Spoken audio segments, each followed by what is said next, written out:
BlackBerry had everything. At one point, if you had a phone, there was a good chance you had a BlackBerry. The company dominated the smartphone market. Then, within a few years, it collapsed. And the strangest part is that BlackBerry didn't lose because it lacked money, talent, or customers. No, nothing of that sort. It lost because it misunderstood where smartphones were heading. Back in the early 2000s, BlackBerry wasn't just another phone company, it was one of the pioneers of the modern smartphone.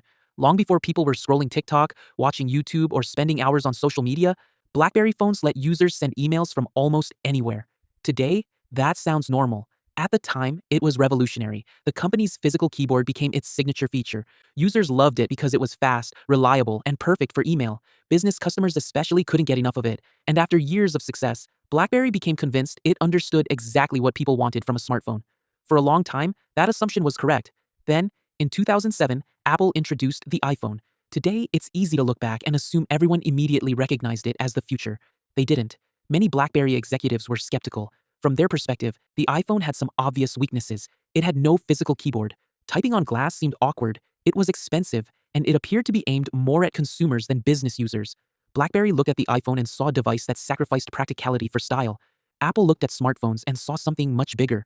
At first, BlackBerry's confidence seemed justified. The company kept growing, sales remained strong, its position in the market looked secure, and that's what made the situation so dangerous. Success can make bad assumptions harder to spot. Instead of questioning whether smartphones were changing, BlackBerry focused on improving the formula that had already made it successful. The keyboard. That was the mistake. Not creating the keyboard, believing it would remain the center of the smartphone experience. As apps, videos, maps, web browsing, and social media became more important, screen space became more valuable than typing speed. Every physical key occupied space that could have been used for a larger display. Apple understood that shift early. BlackBerry didn't. The company had spent years perfecting a device built around email and messaging. Meanwhile, consumers were starting to use smartphones for entirely different reasons. While Apple expanded the possibilities of what a phone could do, BlackBerry kept focusing on what a phone had always done. The gap grew wider every year. Then came another problem: apps. In 2008, Apple launched the App Store.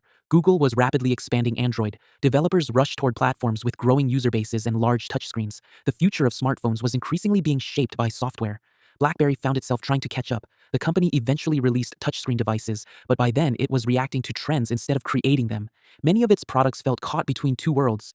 Not quite the traditional BlackBerry experience, not quite the modern smartphone either. As Apple and Android attracted more users, developers followed.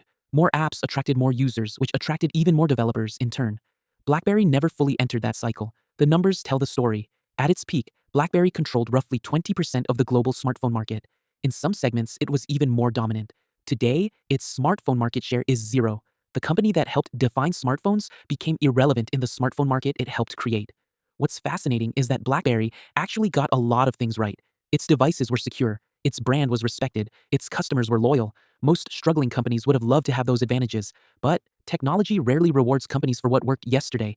It rewards companies that recognize what will matter tomorrow. And BlackBerry struggled to accept that the future looked different from the one that made it successful. And you gotta understand, the keyboard wasn't the real problem. People genuinely loved it.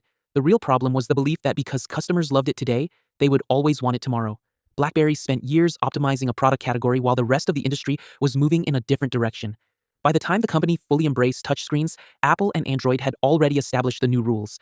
In the end, BlackBerry wasn't defeated by a lack of innovation. It wasn't defeated by bad engineering. And it wasn't defeated by a lack of resources. It was defeated by an inability to adapt. The company became so attached to the thing that made it successful that it failed to notice the market moving away from it. And in technology, that might be the most expensive mistake a company can make. And that is the one mistake that killed BlackBerry.